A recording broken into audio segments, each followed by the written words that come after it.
Madame la Présidente, samedi dernier, un énième pic de pollution aux particules a frappé notre région.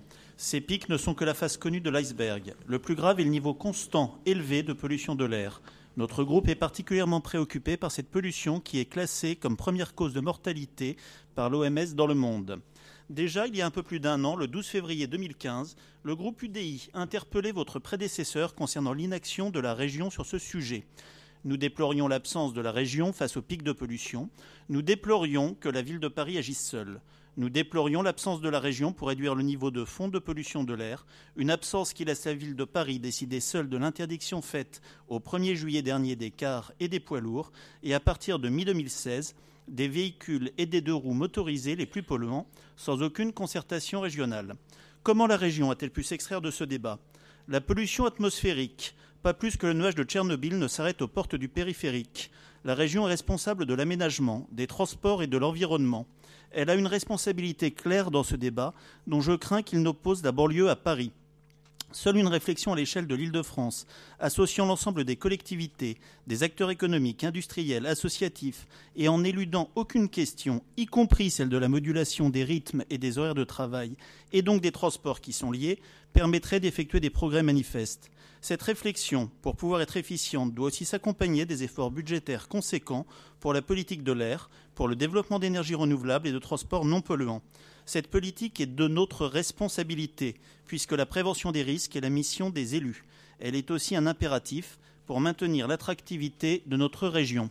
Nous espérons que le budget qui sera présenté dans quelques semaines rectifiera ces errements passés et affichera la volonté incarnée par Chantal Jouanneau, votre vice-présidente en charge de l'écologie et du développement durable, qui il y a un an de cela a lancé l'idée d'un Grenelle de la pollution en Île-de-France. Il est encore temps aujourd'hui de lancer ce Grenelle afin que, dès la rentrée, notre région puisse se doter d'un plan ambitieux en faveur de la lutte contre la pollution atmosphérique qui en fera une référence internationale et pourra d'ailleurs être un élément fort dans le cadre de nos candidatures à l'accueil des Jeux Olympiques et de l'exposition universelle.